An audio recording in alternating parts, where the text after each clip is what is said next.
Good morning, ladies and gentlemen. This is TVP World. You're watching World News, and before we dive into today's headline, let's zone in on the situation in the Middle East. U.S. President Joe Biden has commented on the ceasefire reached between Israel and Hamas in Gaza. He said that the incoming administration of Donald Trump has been fully informed in order to implement the deal. After 8 months of nonstop negotiation, my administration, a ceasefire and a hostage deal has been reached by Israel and Hamas, the elements of which I laid out in great detail in May of this year. This plan was developed and negotiated by my team and will be largely implemented by the incoming administration. That's why I told my team to keep the incoming administration fully informed, because that's how it should be, working together as Americans. Quote, "This is the right move." Now, these are the words of Israel's President Isaac Herzog. The leader delivered a remark in a televised address on Wednesday, right after the ceasefire between Israel and Hamas was announced. As the President of the State of Israel, I say in the clearest terms, this is the right move. This is an important move. This is a necessary move. There is no greater moral, human, Jewish or Israeli obligation than to bring our sons and daughters back to us, whether to recover at home or to be laid to rest. Israel's Prime Minister Benjamin Netanyahu thanked Donald Trump for helping reach the Gaza ceasefire deal. The two leaders reportedly spoke on the phone on Wednesday. Netanyahu thanked Trump, quote, "for his help in promoting the release of the hostages and for helping Israel bring an end to the suffering of dozens of hostages and their families," according to PM's account on X. Now, this comes as Qatari authorities have announced that a Gaza ceasefire was reached after 15 months of fighting between Hamas and Israel. The ceasefire goes into effect on January 19th. While the ceasefire between Israel and Hamas has been agreed upon for 6 weeks, there are provisions in the deal for an extension. That's one of the details the White House has shared during its press briefing on the matter. So during the first phase, which will begin on Sunday, the fighting will stop, hostages will begin to be released, and aid will surge into Gaza. During these weeks, the second phase of the deal will continue to be negotiated to bring a permanent end to this war. If negotiations take longer than 6 weeks, the ceasefire will continue to hold as long as negotiations continue. This deal was developed by the president and his team. And we're turning our attention back to Europe. The British Prime Minister Keir Starmer arrived in Kyiv on Thursday. The head of the British government is to meet with Volodymyr Zelenskyy to sign a 100-year friendship deal. The agreement is to bolster both countries' defense, energy, education, and trade cooperation. This unannounced visit is also Starmer's first to the Ukrainian capital since he became the Prime Minister. It comes as Europe ramps up its diplomatic efforts with Kyiv just days before Donald Trump returns to the White House. Viktor Orban will not attend Donald Trump's inauguration despite receiving an invitation. The announcement comes from the Hungarian Prime Minister's office. Orban is Donald Trump's long-standing ally and supported him already during his first presidential bid in 2016. The Hungarian Prime Minister was invited to the inauguration ceremony along with a group of other right-wing leaders, including Argentina's Javier Milei, Italy's Giorgia Meloni, and Poland's Mateusz Morawiecki. Inauguration of U.S. presidents typically do not involve inviting world leaders. However, Trump changed the policy as he returns to office for a second term. Polish Prime Minister Donald Tusk has called on NATO partners to ensure Ukraine's security after the war ends. Speaking in Warsaw during a state visit by the Ukrainian President Volodymyr Zelenskyy, Tusk said, quote, "We need to convince our partners in NATO to jointly guarantee the security of Ukraine after the hostilities end." The leaders of Poland and Ukraine discussed a topic that's expected to top the agenda as soon as Donald Trump takes office, the prospect of an end to the war in Ukraine. In 5 days, President Trump's inauguration will take place in the U.S. We expect active collaborative work in the spirit of the peace through strength approach. Poland's Prime Minister has proposed that security guarantees which Ukraine has been asking for be provided by NATO. In the event of an end to hostilities, the question of NATO security guarantees for Ukraine remains an open and urgent issue. This is about real security guarantees, ones that will be respected, that everyone in the world, including Russia, will be afraid to cross, and for that we need all allies. According to Tusk, the best guarantee would be Ukraine's membership in NATO, but this is not possible due to doubts that some member states have. One issue that has been a bone of contention between Warsaw and Kyiv for years, the Volhynia massacre during World War II, resurfaced in the Polish presidential campaign last week. As a leading conservative candidate backed by Law and Justice said he didn't see a future for Ukraine in the EU and NATO without a reckoning for the massacre. Prime Minister Donald Tusk has since announced that Poland had received a green light from Kyiv for exhumations of the Polish victims of the massacre to begin.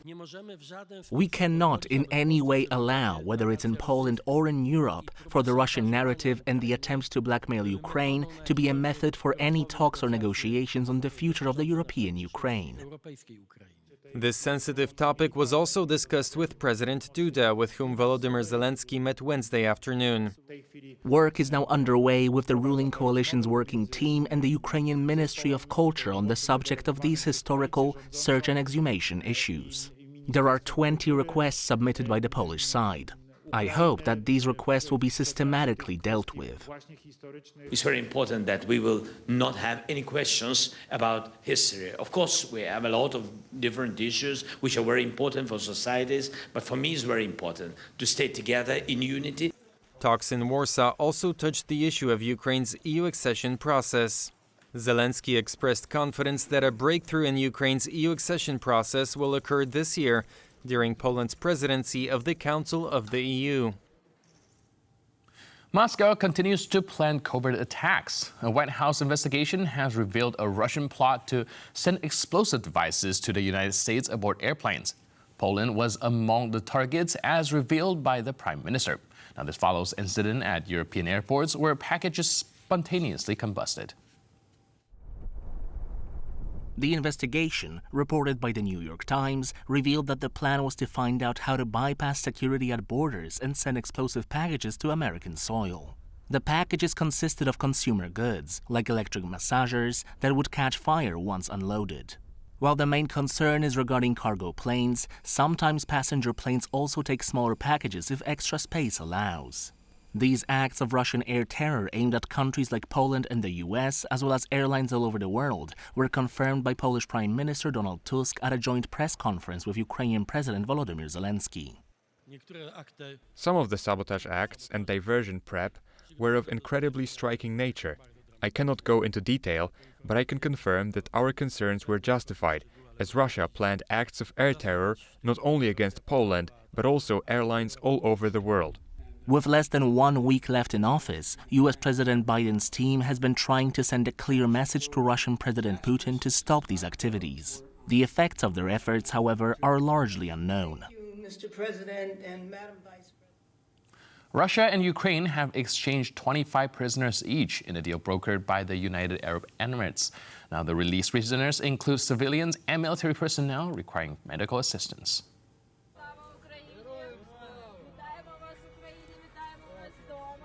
This is the welcome the Ukrainian prisoners of war received after they were freed from Russian captivity. A total of 25 defenders of Kharkiv, Zaporizhia, Donetsk and the city of Mariupol, including Azovstal, have returned home. By means of the swap deal, also 25 Russians have been released. I have spent some 10 days in a hospital in Kharkiv while my lung was treated. Last year, Ukraine and Russia held 11 prisoner exchanges, by way of which Ukraine brought back nearly 1,400 prisoners of war from Russian captivity. The United States State Department has announced new sanctions against Russia. The move is designed to tighten restrictions on what it describes as exporters and importers of items critical to Russia's military-industrial base. Nearly 250 entities labeled as enablers of the Russian war effort now faces sanctions for supplying technology used in Russia's war against Ukraine. According to a statement by the department, the move seeks to, quote, thwart sanctions evasion, particularly by actors based in People's Republic of China. The statement also notes that other countries providing such items to Russia include Malaysia, Turkey, and the United Arab Emirates. Lithuania fears Russian sabotage and has strengthened security for the energy bridge with Poland, which was previously guarded by a private company. Authorities in Vilnius emphasize that they are prepared for even extreme scenarios. The Lithuanian government has approved a draft urgent resolution submitted by the Ministry of the Interior proposing to prematurely start the protection of the Litpol link switchyard and the transformer substation. The Public Security Service started protecting these critical infrastructure objects from today. The changes are made in view of the planned disconnection of the Baltic states from the Russian-controlled electricity system and the connection to the continental European grids, which is scheduled for 8th of February 2025. A step of crucial importance for the energy security and independence of Lithuania and the entire Baltic region. According to Minister of the Interior Vladislav Kondratovich, the decision to prematurely start the protection of the Litpol link facilities is directly related to Lithuania's national security interests. The security of this infrastructure is essential to ensure vital state functions and energy stability. The tense security situation in the region and incidents such as the disconnection of communication and electricity cables in the Baltic Sea clearly demonstrate the urgent need for additional protection measures. The decision to prematurely increase security was discussed at an interinstitutional meeting organized by the National Crisis Management Center, where the appropriateness of the proposal was agreed. Straight from Vilnius, Evgeny Rusakov for TVP World. In his final speech before handing the United States presidency over to Donald Trump, Joe Biden has taken a swipe at tech companies and social media. He warned of the increasing influence of billionaires and commented on steps taken by social media companies that he believes undermine the dissemination of factual and truthful information. I'm equally concerned about the potential rise of a tech industrial complex that could pose real dangers for our country as well. Americans are being buried under an avalanche of misinformation and disinformation, enabling the abuse of power. The free press is crumbling. Editors are disappearing. Social media is giving up on fact-checking. The truth is smothered by lies told for power and for profit. We must hold the social platforms accountable. I have no doubt that America is in a position to continue to succeed. That's why my farewell address tonight, I want to warn the country of some things that give me great concern. This is a dangerous that's a dangerous concentration of power in the hands of a very few ultra-wealthy people. And the dangerous consequences if their abuse of power is left unchecked. Today, an oligarchy is taking shape in America of extreme wealth, power, and influence that literally threatens our entire democracy, our basic rights and freedoms, and a fair shot for everyone to get ahead. And now, on a lighter note, a baby gorilla found inside a crate at Istanbul airport is safe and thriving. The infant, likely a victim of animal trafficking, has been given a new home with Turkish zookeepers. A baby gorilla was found inside a crate at the Istanbul airport by customs officers. The infant was supposedly being transported from Nigeria to Bangkok. The gorilla, later lovingly named Zeytin, meaning olive in Turkish, was unboxed by the airport authorities on December 23rd, which made the animal's arrival a dangerous and highly illegal early Christmas present. Zeytin was then handed over to the National Parks Authority, with zookeepers springing into action to keep the baby gorilla healthy. Despite finding itself in an unfamiliar place, the globe-trotting great ape adapted to its conditions in no time. When he first came, he was already very scared. All of Turkey had watched his first videos. He was a very cowardly animal. I mean, he was very scared back then. He's quite used to playing now. He's used to us. He spends more than half of the day playing. We give him milk every 4 hours. He loves his milk very much. Apart from that, we support him with vegetables and nuts. He loves his current environment. Nowadays, Zeytin can be seen playing with his toys and wrestling with his keepers all day long, as the decision of whether he will stay in Turkey or be sent back home is still being pondered. And with that, we conclude this edition of World News. But for more news, update, and commentary, please stay tuned to TVP World.